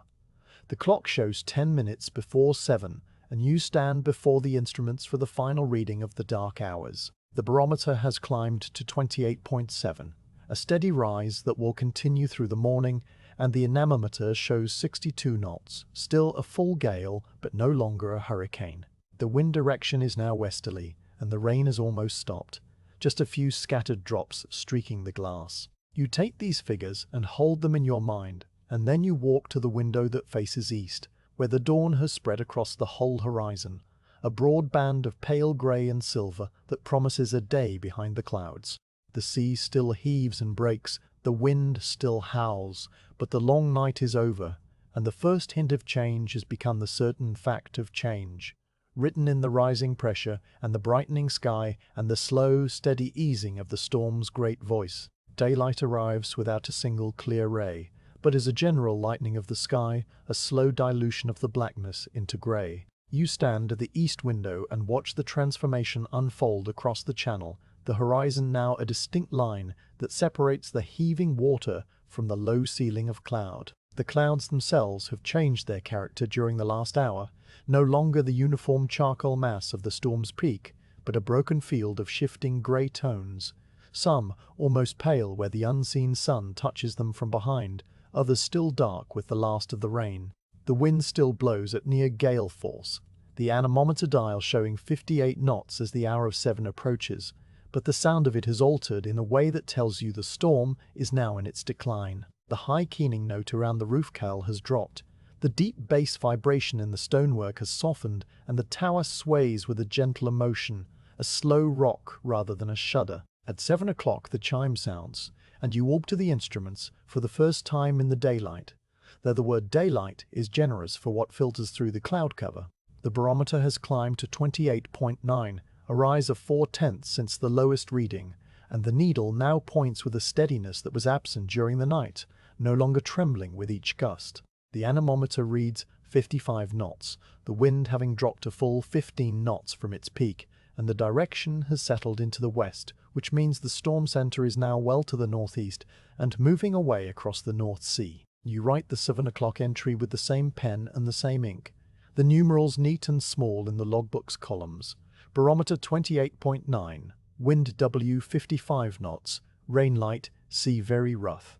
In the remarks you add dawn overcast, wind moderating, pressure rising steadily, and then you blot the page and close the inkwell for what will be one of the last times this watch. The lamp still burns inside the great lens, its flame pale and almost invisible against the grey daylight that now fills the lantern room. You open the small door at the lamp's base and stand for a moment looking at the flame, this steady spear of yellow that has burned without fail through the whole of the gale. It seems smaller now than it did at midnight, diminished not in itself but by the context of the daylight around it, and you feel a quiet gratitude toward it, this small fire that has been your companion through the long hours. You turn the oil valve gently, closing it a quarter turn at a time, and the flame sinks, shortens, turns blue at its tip, and then goes out with a soft puff that leaves a thin curl of smoke inside the chimney. The lantern room feels suddenly quieter without the lamp's soft hiss, though the wind still roars outside and the rain still taps the glass. You close the lamp door and the lens continues its rotation for a few more minutes, the clockwork running down the last of its stored energy, and then you stop the mechanism with a gentle hand on the brake lever, bringing the great glass assembly to a halt. The beam is extinguished, the light is at rest, and the daylight has taken over the watch. You spend the next half hour cleaning the lens and the lamp, the ritual that follows every night's burning regardless of the weather. The soft chamois cloth is kept in a drawer lined with clean paper, and you take it out and fold it into a pad that fits your palm. Beginning at the top of the lens, where the smallest prisms catch the highest light, you wipe each glass surface with slow, circular motions, removing the faint film of soot and salt that has settled during the night. The prisms are cool under your touch, their edges sharp and precise, and you work your way down through the rings of glass, the larger central panels and the base refractors, turning the lens by hand a few degrees at a time to reach every surface. The cloth grows grey as you work, and you shake it out, fold it to a clean face, and continue. The cleaning takes 20 minutes and requires no thought at all, Just the repetition of the same motion, the same pressure, the same attention to each prism in turn, and when you are finished, the lens gleams even in the grey light. Its glass surface is clear and ready for the next night. You turn next to the lamp itself, removing the glass chimney and washing it in a basin of fresh water with a little vinegar added from the bottle kept for that purpose. The soot comes away easily, dissolving into the water in dark swirls, and you dry the chimney with a clean linen cloth until it sparkles. The wick you trim with the small brass scissors, snipping away the charred tip and leaving a clean, even edge that will light easily when the time comes. You check the oil reservoir, note the level for the next keeper, and fill the small oil can so it is ready for the evening lighting. Each task is small and satisfying, a return to the ordinary routines that make up the bulk of a keeper's life. And by the time you have finished the lantern room is in perfect order, everything clean and stowed and ready. The clock shows 7:30, and you make another entry in the logbook, an informal note in the margin recording the time the lamp was extinguished and the condition of the lens and wick. The official entries are only required on the hour, but you have always kept these small notes for your own reference, a habit learned from the senior keeper who trained you years ago. He was a man who believed that a lighthouse should be run like a ship, with every detail recorded and every action accounted for, and his voice still echoes in your mind, sometimes when you reach for the pen to note something that the official logbook does not require. You think of him now, retired to a cottage on the mainland, with a garden that runs down to the sea, and you wonder if he can hear this same wind rattling his windows and remember the nights he stood this same watch. The rain is almost stopped by the time you finish your notes, just a few scattered drops that streak the glass without force. Outside, the sea is still a wild sight, enormous swells rolling in from the southwest, their faces steep and dark, their crests breaking into white foam that the wind tears away in long streamers. But the waves are no longer the chaotic mountains they were at 4 in the morning. They have settled into a heavy, regular swell, the kind that will take another full day to calm. The wind still blows at 50 knots according to the anemometer, but the gusts are fewer now, and the sky to the west shows the first real break in the clouds, a thin band of lighter grey that might, in another hour or two, admit a patch of pale sunshine. You stand at the window and watch the sea, drinking the last of the cold water from your cup, and you feel the tiredness of the long night beginning to settle into your bones, a pleasant weariness that comes from work completed, rather than work abandoned. At 8 o'clock you make the formal entry, the barometer now at 29.1 inches and climbing, the wind at 48 knots, and still moderating. The logbook page is nearly full, the columns dense with the record of the night, and you will need to start a fresh page for the 9 o'clock entry. You write the figures with the same care you gave the first entry at 6 o'clock the previous evening, because the last hour of a watch deserves the same attention as the first. The remarks column gets a single word, moderating, and you blot the ink and set the pen in its groove, and then you sit back in the chair, your hands folded on the desk, your eyes moving between the instruments and the sky. The tower creaks softly, a sound that has become so familiar over the past 14 hours that it is almost a silence in itself. The wind hums around the roof cowl, the sea booms against the rocks far below, and the clock ticks on the wall, measuring out the last minutes of your watch. In another hour, the relief keeper will arrive, climbing the spiral stairs with his own basket of food and his own quiet manner, and you will hand over the watch with a few words about the storm and the lamp and the condition of the oil. Then you will descend the stairs to the keeper's quarters, where the small stove will be burning, and the kettle will be full, and the bunk will be waiting with its wool blankets and its hard pillow. But for now, there is still the watch, still the instruments, still the logbook open on the desk, and the pen waiting for the next hour's entry. The break in the clouds to the west widens as you watch, the grey parting to reveal a wash of pale silver that might be the sky behind the storm. It is not sunshine, not yet, but it is the promise of sunshine. A thinning of the overcast that tells you the low-pressure system is moving away and the high pressure is building behind it. The barometer confirms the promise. The needle now past 29.2 and still climbing, and the wind has dropped another few knots, the anemometer showing 45. The sea will take the longest to calm, the great swells rolling on for hours after the wind that raised them has gone. But the lighthouse has weathered the gale without damage, and the lamp has burned through the night without fail, and those are the only things that matter. You open the logbook to a fresh page and rule a faint line under the last entry, separating the old page from the new. The new page is clean and white, its columns empty, waiting for the 9 o'clock entry and the 10 and the 11, and all the hours that will follow through the day and into the next night. You dip the pen and write the date at the top of the page, 14 November 1877. The same date you wrote on the evening page, but with the morning light now falling on the paper. The ink dries slowly in the damp air, and you blot it carefully, and then you close the book around the pen and lean back in the chair, letting your eyes rest on the brightening sky. The storm is passing, the watch is nearly complete, and the lighthouse stands as it has always stood, solid and patient above the sea. By 9 o'clock the morning has established itself, a grey and windy morning still, but no longer a storm-torn one. The barometer has climbed to 29.3, the needle rising with a steadiness that would have seemed improbable just a few hours ago when it sat trembling at the bottom of its arc. The anemometer now reads 40 knots.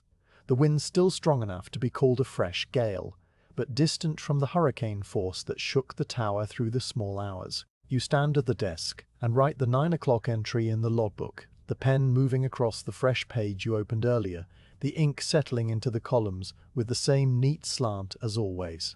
Barometer 29.3, wind W 40 knots, rain ceased, sea rough, sky overcast with breaks to the west. The remarks are spare because the weather has become simpler to describe, no longer a chaos of falling pressure and rising wind, but a straightforward morning after a storm, the kind of morning you have recorded many times before. You close the logbook around the pen and walk to the window that faces west, where the break in the clouds has widened into a broad band of pale silver that stretches across perhaps a quarter of the horizon. Below this band the sea is a dark, heaving mass, the waves still enormous, but their crests less torn by the wind than they were at dawn.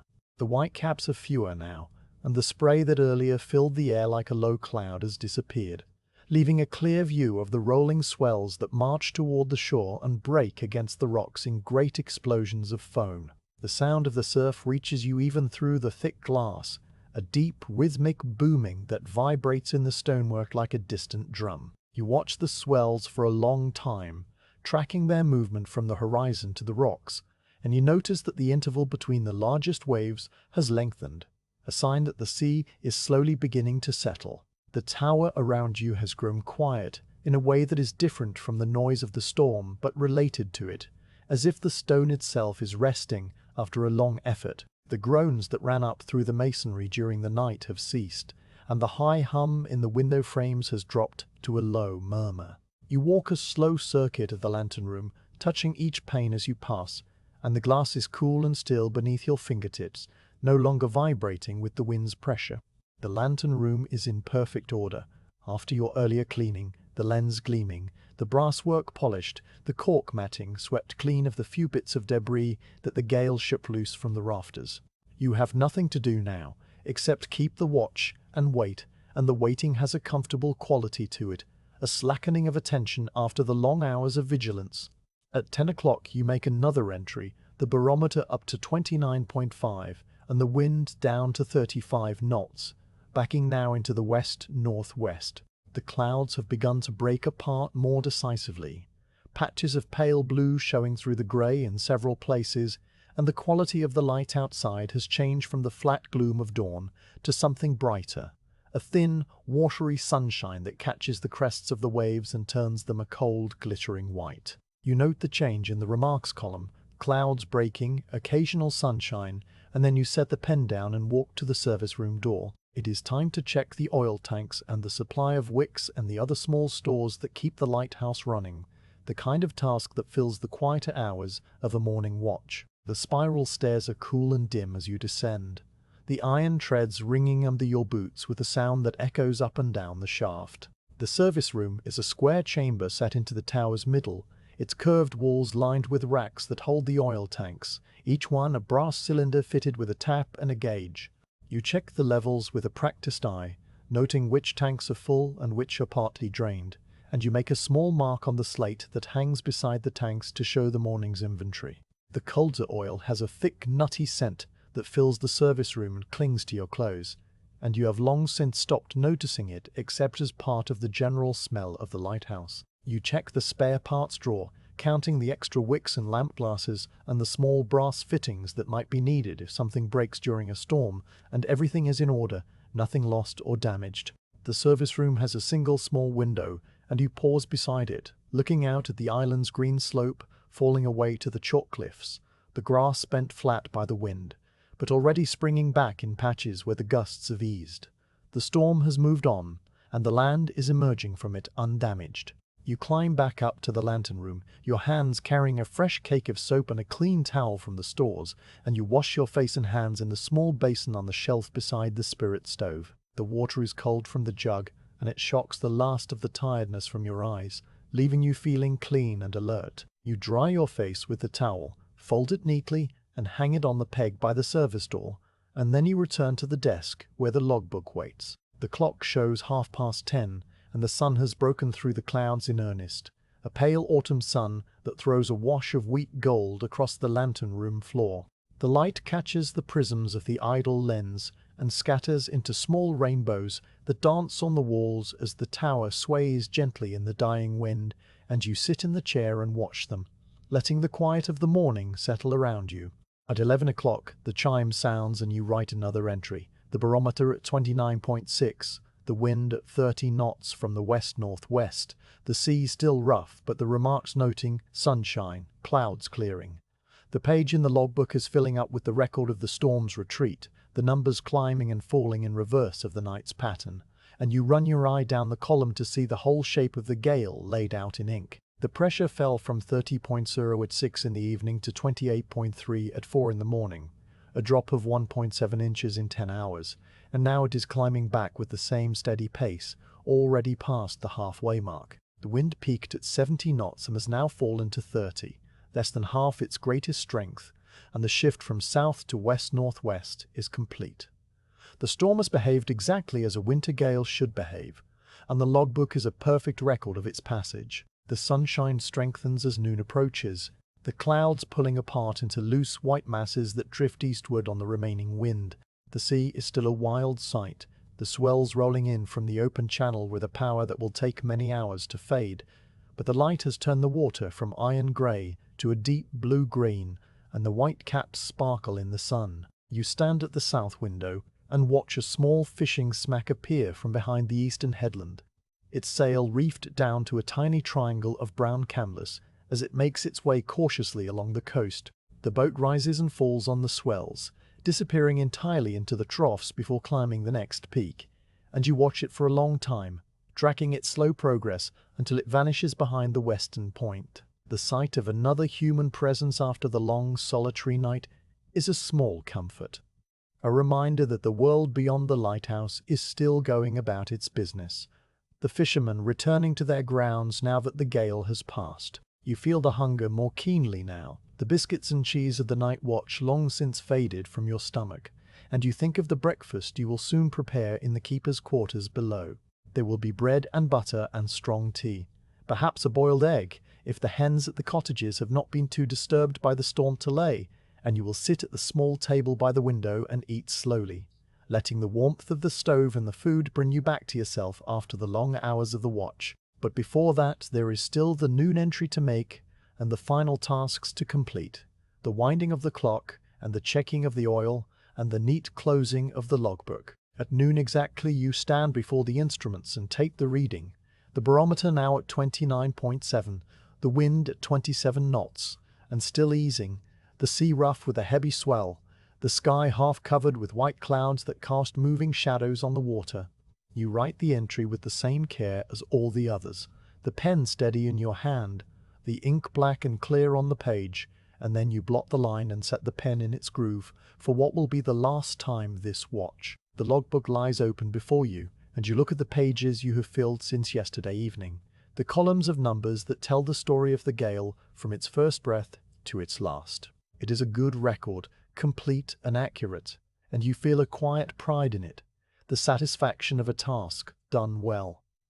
You rise and take the oil can from its hook, making a final check of the lamp and the lens, though you know everything is in order. You wind the clockwork mechanism a last few turns, Not enough to rotate the lens, but enough to keep the gears from settling into a single position during the day. You check the barometer one more time, tapping the glass and watching the needle settle at 29.7, still rising. You check the anemometer, the cup's now spinning at a gentle speed that hardly moves the needle from the 25-knot mark. You wipe the desk with a cloth, straighten the logbook, and hang the blanket you used through the night on its peg behind the service door. The lantern room is ready for the next keeper, and you are ready to leave it.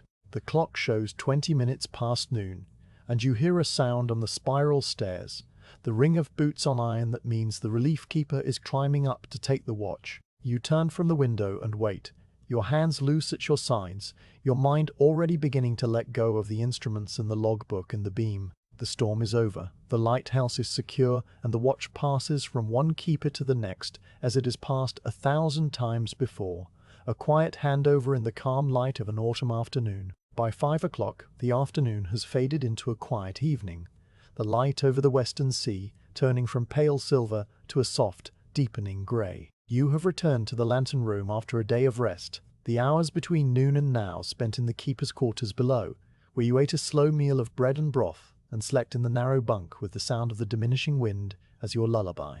The sleep was deep and dreamless, the kind that comes after long exertion, and when you woke the light through the small window was already slanting toward dusk. You washed your face and hands, pulled on your jumper and boots, and climbed the spiral stairs once more, the iron treads cool under your palms after the warmth of the quarters. The scent of the lighthouse rose to meet you, oil and brine, and the clean mineral smell of the stone.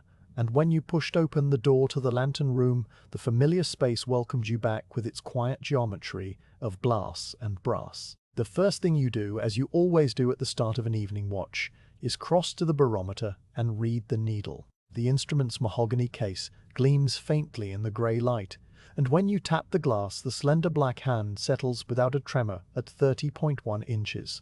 The long fall of the night before, the slow climb through the morning and afternoon, all of it has brought the pressure back to this steady mark, a little higher even than it was at the start of the gale. You note the reading, then turn to the anemometer dial, where the brass pointer rests at 10 knots from the southwest, a gentle breeze that barely qualifies as wind after what you have witnessed. The cups on the roof must be turning in a lazy circle, their motion now so slow that the dial's needle hardly moves between gusts. You stand for a moment with your hands loose at your sides, letting the calm of the evening settle into you, a calm that feels earned after the long fury of the night. The sea below the lighthouse is still a heavy swell, the waves rolling in from the open channel with a slow, ponderous rhythm that speaks of the storm's distant energy. But the crests are no longer torn into white streamers by the wind, and the spray that filled the air like smoke has vanished entirely. Through the glass you can see the swells march toward the rocks, their faces smooth and dark, their tops curling into foam only at the last moment before they break. The booming of the surf against the cliffs is a deep, measured sound, a bass note that vibrates through the tower's foundation with a regularity that is almost soothing. You watch the waves for a long count, timing the interval between the largest sets, and you note that the sea is moderating just as steadily as the barometer is rising. Everything is returning to its proper order.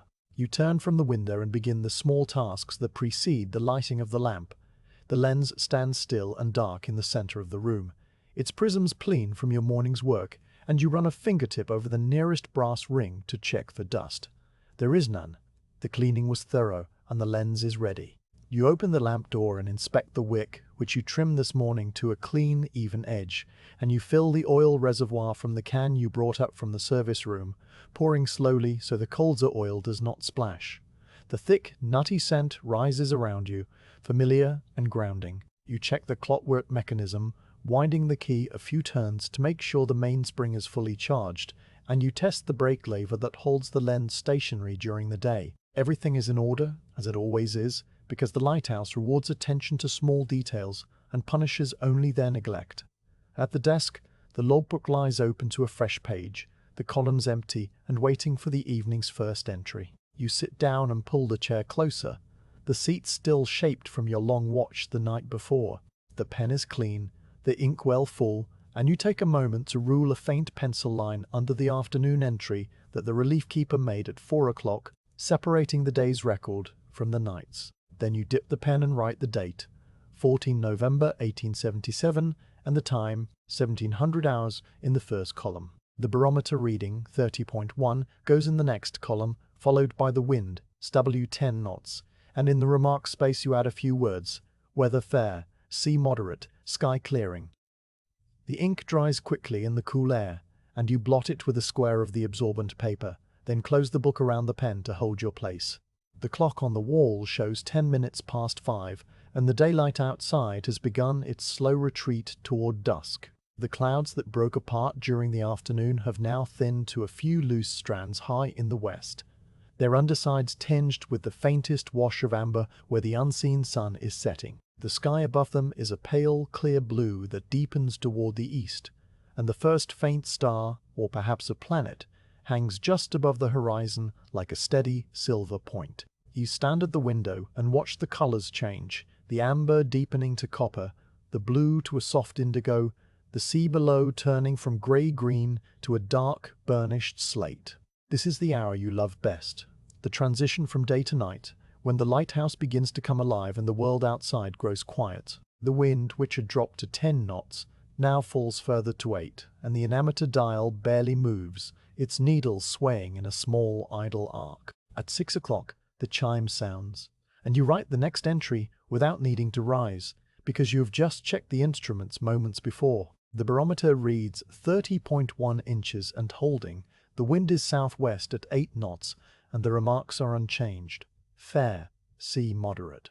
The words on the page are calm and unremarkable, the kind of entry that makes up the bulk of a keeper's logbook through the quiet months. There is no drama in a steady barometer and a gentle breeze, but the steadiness is its own reward, a proof that the world has righted itself after the gale's passage. You close the logbook and return to the window, where the last of the sunset is fading into a thin line of gold on the horizon, and you watch it until it is gone. When the dusk has deepened into true twilight, you light the lamp. The ritual is the same as it was the evening before, and as it will be 1,000 evenings from now. The small spirit lamp lit with a match from the tin box, its blue flame dancing behind the metal shield, then the touch of the flame to the main wick, the oil catching with a soft puff, the fire climbing into a tall, clean spear of yellow. You withdraw the lighting wand, extinguish the spirit lamp with a twist of its valve, and close the lamp door. The light inside the lens chamber swells, the prisms catching and bending the flame, sending pale echoes around the room. You release the brake lever, and with a soft click, the clockwork mechanism engages, the great lens beginning its slow rotation. The beam sweeps out across the darkening sea, a flash, a pause, a flash, the rhythm that has marked this point of the coast for decades, and you stand in the center of the lantern room, feeling the light move through you and outward into the night. The 6 o'clock entry you have already made, and the 7 o'clock entry is an hour away, so you take the chair by the desk and settle into the quiet routine of the evening watch. The wind hums softly around the roof cowl, a low, almost musical note that has none of the gale's menace, and the tower stands solid and unmoving, its stone walls cool and still. The sea below continues its heavy swell, the waves breaking against the rocks in a slow, rhythmic beat, and the beam catches the foam of each breaking crest in a brief pale flash. You watch the light sweep across the water, counting the revolutions, and your breathing slows to match the rhythm. The tiredness of the long night before is now only a gentle weight in your limbs, a reminder of work done rather than a demand for more sleep, and you feel yourself sinking into the calm of the watch, with a contentment that is deep and wordless. At 7 o'clock, you write the entry, barometer 30.1, wind SW 8 knots, weather fair, sea moderate. At 8 o'clock, you write the same numbers, the same words, the barometer needle steady, the wind unchanged. The logbook page begins to fill with the quiet record of a quiet evening, the columns of figures all flat and unremarkable, and you think of the contrast with the previous night's page, where the numbers descended in a steep, urgent line from 30.0 to 28.3. That page is now turned, and behind you, a document of the storm that is already part of the lighthouse's long archive. This page, the page you are writing now, is the page of calm restored, and it pleases you in a different way, the way a level sea pleases after a rough passage. The hours pass without incident. At 9 o'clock, the barometer has risen to 30.2, the wind still at 8 knots from the southwest. The sky now fully dark and scattered with the bright, cold stars of an autumn night. You step outside onto the lantern gallery for a few minutes. The first time you have opened the door since the storm began, and the air that greets you is clean and cold and tastes of salt. The wind brushes your face with a gentle, steady pressure, and the sound of it here on the gallery is different from inside. A soft rush rather than a hum. You lean on the iron railing and look down at the sea far below, where the beam sweeps across the water in its timed pattern, illuminating the long, slow swells that roll in from the dark. The foam at the rocks glows white in the light, then fades, then blows again, a heartbeat of brightness that matches the rhythm of the lens. You stay for a long time, letting the cold air clear your head, and then you step back inside and close the door, returning to the warmth of the lantern room. The 10 o'clock entry is the same as the ones before it. The numbers steady, the remarks brief, and you begin to feel the watch settling into its familiar shape, a shape you've known on hundreds of nights before this one. The lighthouse is no longer a place of endurance, as it was during the gale, but a place of simple presence, a fixed point in the dark that asks only for your attention and your time. You pour a cup of water from the jug and drink it slowly, and you eat a small piece of the bread you brought up from the quarters, chewing without hurry. The lamp burns on, the lens turns, and the night stretches ahead, calm and uneventful. By 11 o'clock, the last of the clouds have drawn away to the east, and the sky above the lighthouse is a deep, clear black, scattered with stars from horizon to horizon. The Milky Way is a pale river of light that runs overhead, and you stand at the window and look up at it, feeling the vastness of the night settle around you. The sea has calmed further, the swells now long and low, their crests barely breaking, and the sound of the surf has dropped to a low murmur that you feel more than hear. The barometer holds at 30.2 inches, the wind at 8 knots, and you write the 11 o'clock entry with the same pen and the same ink and the same quiet attention, and then you close the logbook and let your hands rest on its worn cloth cover. The storm is over, the calm is restored, and the lighthouse keeps its watch as it has always kept it, steady and patient above the dark, quiet sea. At 9 o'clock in the evening, you sit at the desk with the logbook open before you and the pen steady in your hand. The lantern room is quiet, the lamp burning with its soft hiss inside the great lens, the beam sweeping across the dark sea in its timed rhythm. Outside the glass, the night is clear and cold, the stars spread across the sky from horizon to horizon, and the sea below moves in a long, slow swell that barely breaks against the rocks. The barometer stands at 30.2 inches, the needle motionless on its mark, and when you tap the glass with a fingertip, the slender hand does not even tremble. The anemometer dial reads 8 knots from the southwest, a breeze so gentle that you can hardly hear it around the roof cowl. The gale that shook this tower through the long hours of the previous night has gone, moved away to the northeast, and dissipated over the grey expanse of the North Sea, leaving behind only the memory written in the logbook's columns and a residual swell that will take another day to fully calm. You dip the pen and write the 9 o'clock entry with the same careful hand you have used for every entry since the watch began the evening before. The date is still 14 November 1877, though the day has now turned fully into night, and the page before you is the last one you will fill on this watch. The numbers go down in their neat columns: barometer 30.2, winds WH knots, weather fair, sea moderate. The remarks column gets a few additional words: clear sky, starlight, swell subsiding, and then you blot the ink and set the pen in its groove. You have made this entry 27 times since you climbed the stairs at 6 o'clock yesterday evening, one for every hour of the watch, and each one has been written with the same attention, the same steady script, the same quiet commitment to the record. The logbook is a true account of the storm's passage and the calm that followed, and you close it now with a feeling that is close to satisfaction. But before you close it for the last time this watch, you turn back through the pages you have filled, the stiff paper rustling under your fingers, and you read over the story the numbers tell. The entries from yesterday evening, when the barometer sat at 30.0 and the wind was a gentle 12 knots from the southwest, the first quiet hours before the change began. The entries from the middle watch, when the pressure fell in its steady, urgent descent and the wind climbed past 40 knots, past 50, past 60, until it reached 70 knots at the storm's peak. The lowest reading, 28.3 inches at 4 o'clock in the morning, when the tower groaned and swayed and the sea was a chaos of mountainous waves.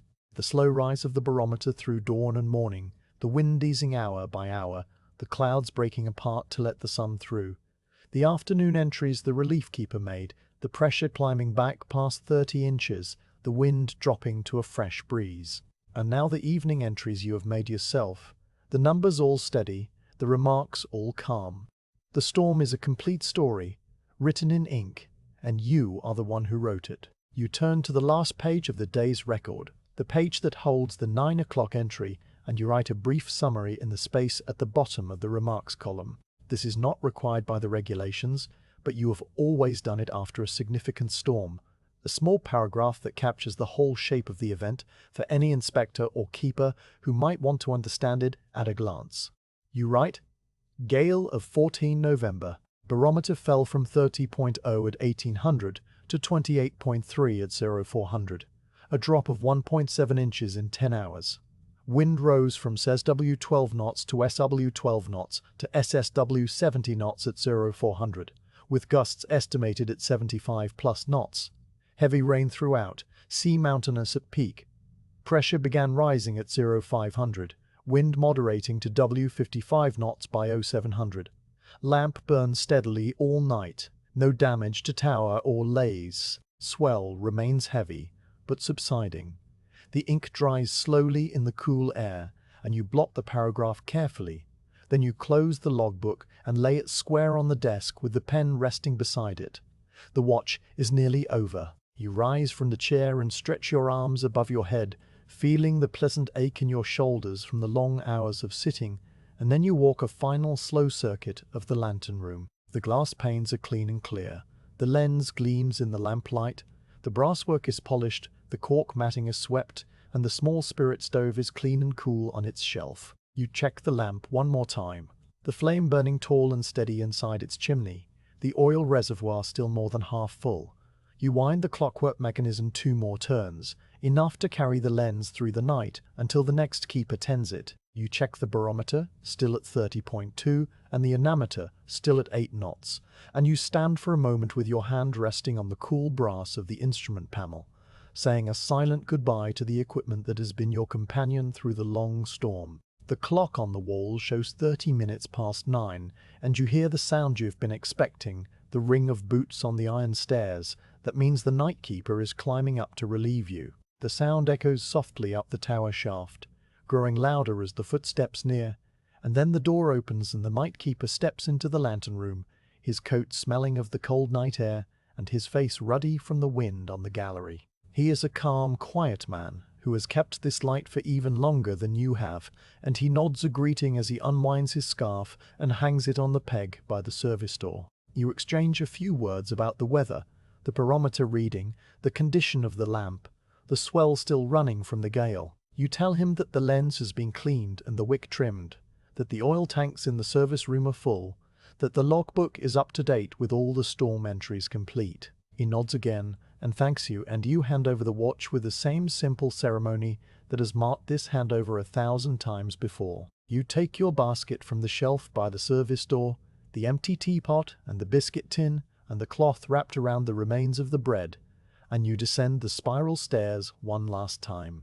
The iron treads are familiar under your boots, the curve of the wall known to your palm, and as you go down the sound of the wind fades and the warmth of the tower's lower levels rises to meet you.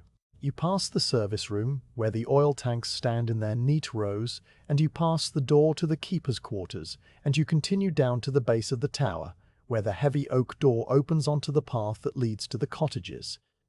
But you do not go outside yet. Instead you turn into the keeper's quarters, a small warm room set into the base of the tower, where a stove burns softly and a kettle sits on the hob, and a narrow bunk waits in the corner with its wool blankets folded neatly at the foot. You set your basket on the table and take off your jumper, hanging it on the hook by the door. The stove is warm, and you add a small piece of coal from the scuttle, listening to the fire settle around it. You fill the kettle from the tap above the stone sink and set it on the hob, and while the water heats you cut 2 slices of bread from the loaf on the shelf and spread them with butter from the cool crock. There is a piece of hard cheese left, and you slice it thin and lay it on the bread, and you pour the last of the broth from the pot on the stove into a bowl, the liquid dark and rich and steaming. When the kettle boils, you make a pot of tea, the same brown pot you used in the lantern room, and you carry everything to the small table by the window and sit down to eat your supper. The food is simple and good, the bread chewy and the cheese sharp, and the broth warming you from the inside. You eat slowly, not because you are tired, but because there is no reason to hurry, and as you eat, you look out the small window at the night. The beam from the lantern room above sweeps across the dark in its steady rhythm, lighting the path to the cliff and the rocks beyond, and the stars are still clear and cold overhead. The wind is barely a murmur now, just enough to stir the dry grass outside the door, and the sea sounds distant and calm. The storm has left nothing behind but the memory written in the logbook, and a slight weariness in your bones that is not unpleasant. A weariness that comes from work done well and a watch kept faithfully. When you have finished eating, you wash your bowl and plate and cup in the stone sink, drying them with a cloth and setting them back on the shelf. You wash your face and hands, the cold water from the tap shocking the last of the tiredness from your eyes, and you dry yourself with a clean towel. The bunk waits in the corner, its blankets turned down, and you take off your boots and set them neatly beside the bed. The stove glows softly, the fire banking down for the night, and the room is filled with a gentle warmth that wraps around you as you climb into the bunk and pull the blankets up to your chin. Outside, the light from the lantern sweeps across the calm, dark sea, the beam reaching out over the water in its timed pattern. A flash, and a pause, and a flash. You watch it through the small window as you lie in the bunk, the light reflected faintly on the ceiling of the room each time the beam passes. The figures of the storm, the falling pressure and the rising wind and the groaning of the tower are already growing distant, folded into the long, unbroken record of the light. They will be read by an inspector one day, and perhaps by another keeper, years from now, who will want to know how the lighthouse weathered a November gale in 1877. But for now, they are simply ink on paper, numbers in columns, a story told in barometer readings and wind speeds, and the steady hand of the keeper who wrote them all down. You close your eyes and let the quiet fill the space around you. The stove ticks as it cools, the wind whispers at the window frame, and far above you the lamp burns on, the lens turns, and the next keeper sits at the desk with the logbook open, writing the numbers for the 10 o'clock entry. The watch continues, as it always has and always will, a chain of keepers and lights and logbooks stretching back through the decades and forward into the years to come. You are part of that chain now, and tomorrow you will climb the stairs again and light the lamp and open the logbook to a fresh page.